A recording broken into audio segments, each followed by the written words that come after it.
வணக்கம் நண்பர்களே, வாழ்க வளமுடன். உங்கள் ஜோதிடர் ஜோதிமணி திருப்பூரில் இருந்து பேசணுங்க.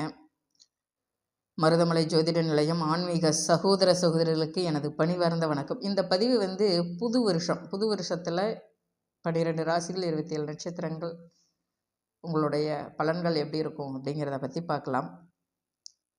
இந்த வருஷம் பார்த்திங்கன்னா கும்பராசி அவிட்ட நட்சத்திரம், சதய நட்சத்திரம், பூரட்டாதி நட்சத்திரம்.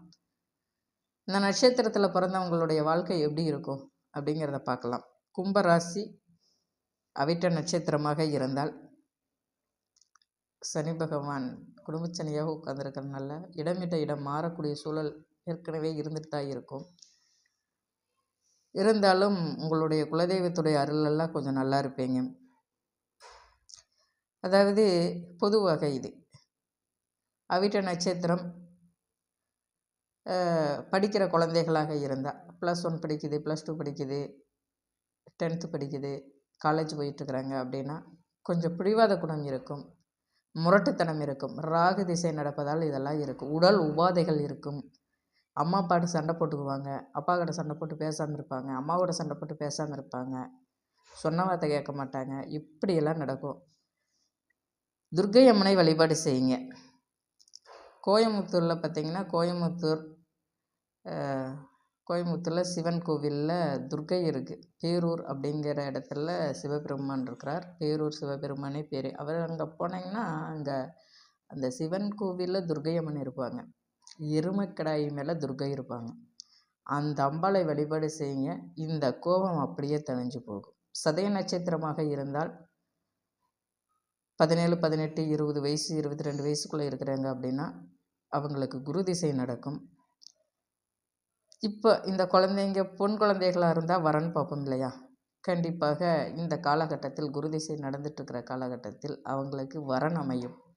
திருமணம் செய்கிறதாக இருந்தால் திருமணம் முடிச்சிருங்க, நல்லாயிருக்கும். இந்த வருஷம் இந்த குழந்தைகளுக்கு ஒரு 22 வயசு 23 வயசு அப்படின்னா குரு திசை தான் நடந்துகிட்ருக்கும். நீங்கள் வரன் பார்த்தீங்கன்னா டக்குன்னு இந்த வருஷம் முடியும். நல்லா படிப்பாங்க, அழகாக இருப்பாங்க. அவங்களே ஒரு குரு ஸ்தானத்தில் இருந்து மற்றவர்களை வழிநடத்தக்கூடியவர்களாக இருப்பாங்க. பூரட்டாதி நட்சத்திரமாக இருந்தால் அவங்களுக்கு படிச்சிட்ருப்பாங்க.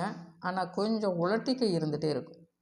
தெளிவான முடிவு எடுக்க மாட்டாங்க. இதை செய்யலாமா வேண்டாமா, என்ன படிக்கலாம், படித்தா மனசுக்குள்ளே நிற்க மாட்டேங்குது, இந்த மாதிரியெல்லாம் அவங்க பேசிகிட்ருப்பாங்க. இருந்தாலும் அவங்க வாழ்க்கை நல்லா இருக்கும். இவங்களுக்கும் திருமணம் செய்யணும் அப்படின்னு எதிர்பார்த்திங்கன்னா கண்டிப்பாக பண்ணுங்கள், நல்லாயிருக்கும். அடுத்தது கும்பராசி அவிட்ட நட்சத்திரம்.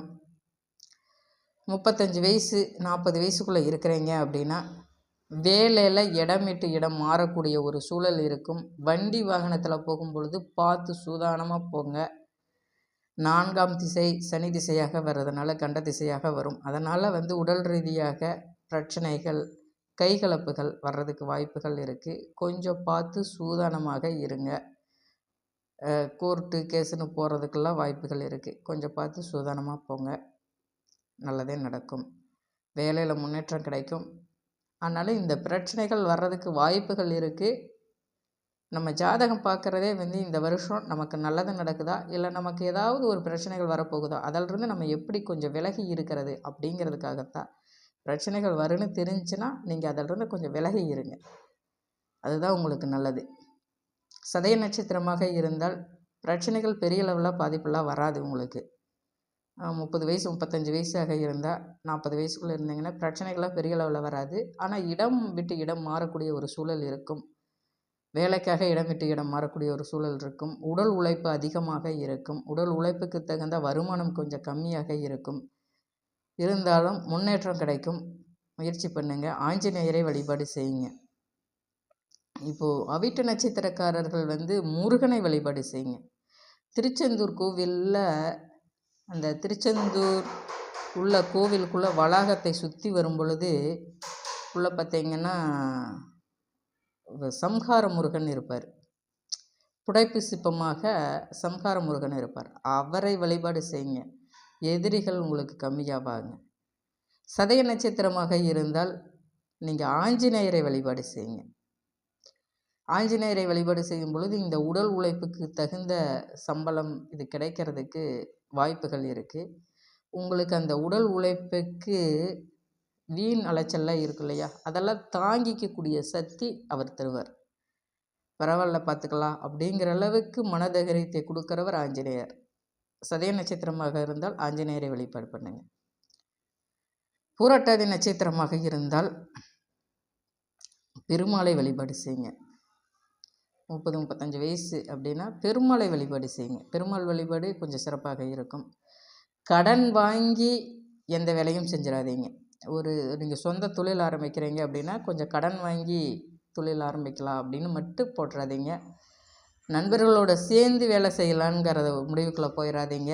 ஏன்னா உங்கள் உழைப்பை அவங்க எடுத்துக்குவாங்க. யாருக்கு சாட்சி கையெழுத்து போட்டுறாதீங்க.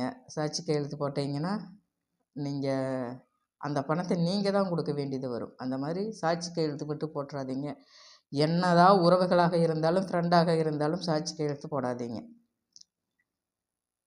கும்பராசி அவிட்ட நட்சத்திரம் ஒரு 50, 55, 60 வயசாக இருந்தால் நீங்கள் ஒரு கண்டத்தையே தாண்டி தான் வந்திருப்பீங்க.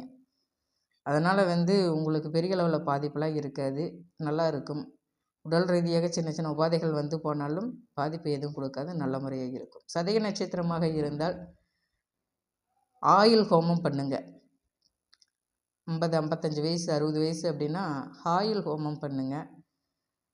உங்கள் நட்சத்திரத்தன்னைக்கு, அதாவது சதய நட்சத்திரத்தன்னைக்கு ஏதாவது ஒரு சிவன் கோவிலில் போய் ஆயுள் ஹோமம் பண்ணிக்கிங்க. உங்களுக்கு தெரிஞ்ச ஏதாவது ஒரு சிவன் கோவிலில் போய் காசி, ராமேஸ்வரம், இப்படி ஏதாவது ஒரு கோவிலில் போய்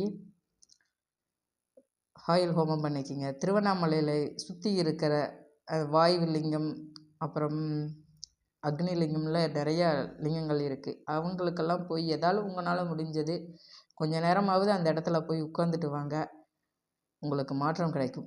ஏன் அப்படி சொல்கிறேன் அப்படின்னா, புதன் திசை முடிஞ்சு கேது திசை ஆரம்பிக்கும். இந்த புதன் திசை முடியவே ஏதாவது ஒரு பிரச்சனை கொடுக்கும். அதனால் சொல்கிறேன். கேது திசை வர்றதுனால கொஞ்சம் விரக்தி உணர்வுகளையெல்லாம் கொடுக்கும். அதனால் கொஞ்சம் பார்த்து இருந்துக்குங்க. பூரட்டாதி நட்சத்திரமாக இருந்தால் நல்லா இருக்கும். இடம், வீடு, வாகனம் வாங்கிறதுக்கு வாய்ப்புகள் இருக்குது.